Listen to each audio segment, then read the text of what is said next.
વર્ણિવેશરમણીય દર્શનમ મંદહાસરુચિરાનનાંબુજમ પૂજિતમ સુરુ નરોત્તમૈર્મુદા ધર્મનંદનમહં વિચિંતયે.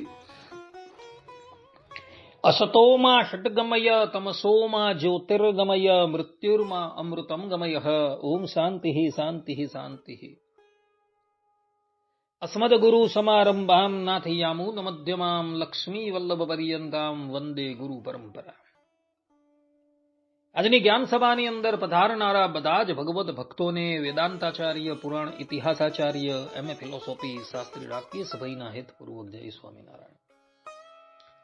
ભક્તો, આજની આ જ્ઞાન સભાની અંદર આપણે બધા પગપાળા તીર્થયાત્રા કરનાર કયા ફળની પ્રાપ્તિ કરે તથા તે પગપાળા તીર્થયાત્રા કરનારાની સેવા કરનારાને કયા ફળની પ્રાપ્તિ થાય, આ વિષય પર થોડી વાત શ્રવણ કરશું તો બધા જ શ્રોતા ગણો ધ્યાનપૂર્વક આ પ્રવચન શ્રવણ કરે અને એને આત્મસાત કરી લે. સર્વપ્રથમ તીર્થ શબ્દનો અર્થ શું થાય એના પર વિચાર કરીએ.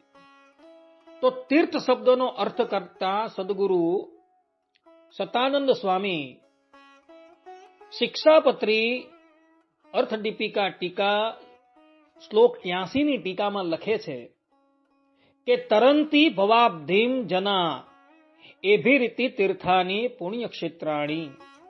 અર્થાત કે મનુષ્યો જેનાથી સંસાર સાગરને તરે તે તીર્થ છે. તીર્થ એટલે પુણ્યક્ષેત્ર.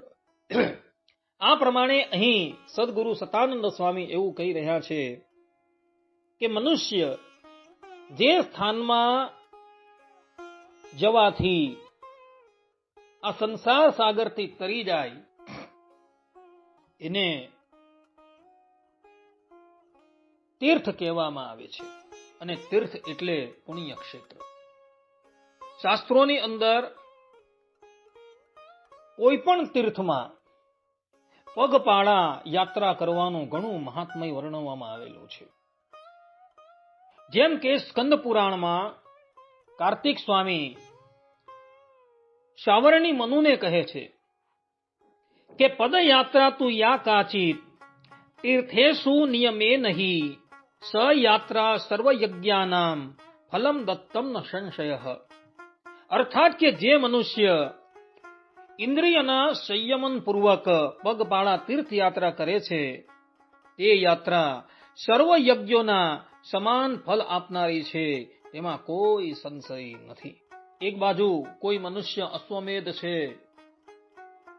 રાજસૂય છે, સોમયાગ છે, વિષ્ણુ યાગ છે ઇત્યાદિ યાગ કરે અને બીજી બાજુ કોઈક મનુષ્ય પગપાળા તીર્થયાત્રા કરે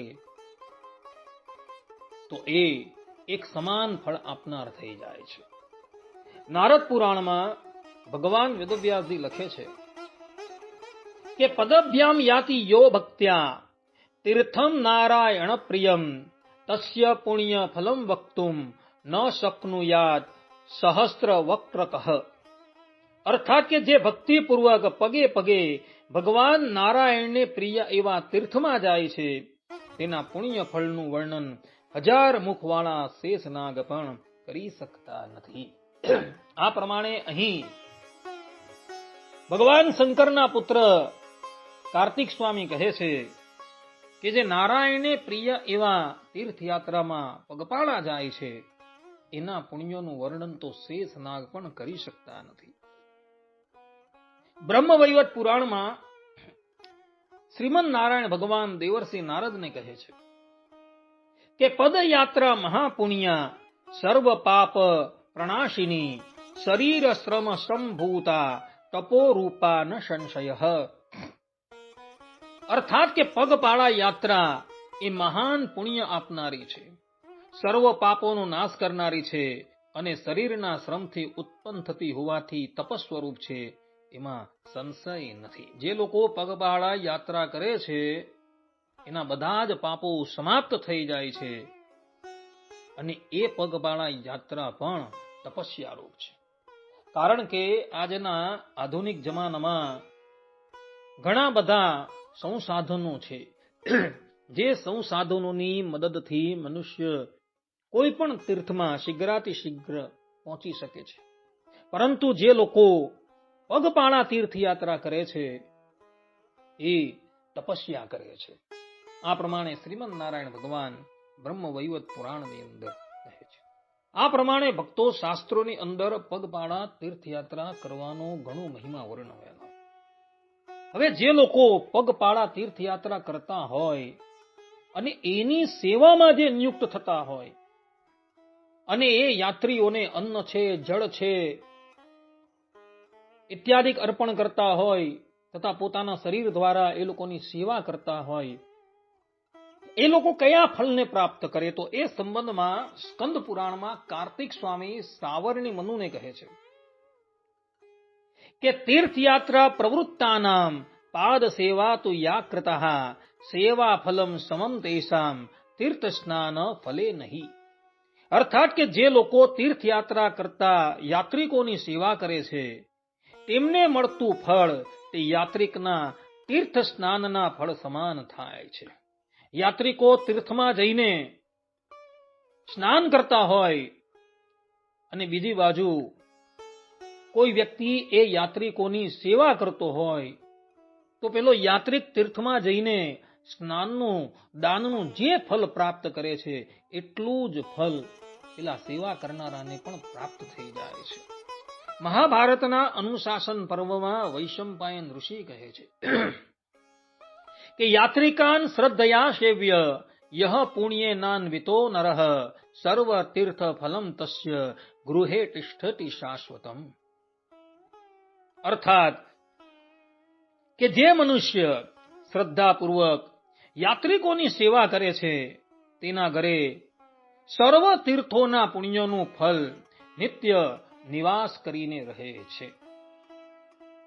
ધરાતલ પર જેટલા પણ પુણ્યક્ષેત્રો છે અને એ પુણ્યક્ષેત્રોમાં જવાથી મનુષ્યને જે પુણ્યની પ્રાપ્તિ થાય એ બધું જ પુણ્ય જે લોકો તીર્થયાત્રીની સેવામાં જોડાયેલા છે એને પ્રાપ્ત થઈ જાય છે. પદ્મ પુરાણમાં વક્તા પુલસ્ત ઋષિ ગંગાપુત્ર ભીષ્મને કહે છે કે અન્નદાનમ જલદાનમ પઠિકાનમ યથાશક્તિ કુરુતે યસ્તુ ભક્ત્યાશ વૈકુંઠમ અવવાપ્નુયાત. અર્થાત કે જે ભક્તિપૂર્વક યાત્રિકોને યથાશક્તિ અન્ન છે, જલ છે ઇત્યાદિકનું દાન કરે છે તથા એની સેવા કરે છે તે અંતે ભગવાનના ધામમાં જઈને વાસ કરે છે. એટલે જે લોકો પગપાળા ચાલતા યાત્રીઓની સેવામાં જોડાયેલા છે અને એને અન્ન છે, જલ છે ઇત્યાદિ અર્પણ કરે છે તથા પોતાના શરીરથી એના પગ દાબવા ઇત્યાદિકની સેવામાં જોડાયેલા છે એ લોકો દેહાંતે ભગવાનના ધામમાં પ્રવેશ કરે છે. માટે ભક્તો જે લોકો પગપાળા યાત્રા કરતા હોય એની સેવામાં જોડાજો. એને અન્ન છે, ધન છે, વસ્ત્ર છે, જલ છે ઇત્યાદિ અર્પણ કરજો. કેવલ આટલી વસ્તુ અર્પણ કરવાથી જ તમે દેહાંતે દુર્લભ એવા ભગવત ધામની પ્રાપ્તિ કરશો. અને બધા જ લોકો આ મહાત્મય જે છે એ આત્મસાત કરી રાખે અને પગપાળા તીર્થયાત્રા કરનારાની સેવા અવશ્ય કરે જેથી એ પોતાનું સહેજમાં જ કલ્યાણ સાધી લેશે. આટલું કહીને હું મારા પ્રવચનને અહીં વિરામ આપું છું. સર્વે સંતુ નિરામયઃ સર્વે સુખીનો ભવંતુ સર્વે ભદ્રાણિ પશ્યન્તુ મા કશ્ચિદ દુઃખ ભાગ ભવેત અસ્તુ. જય સ્વામિનારાયણ.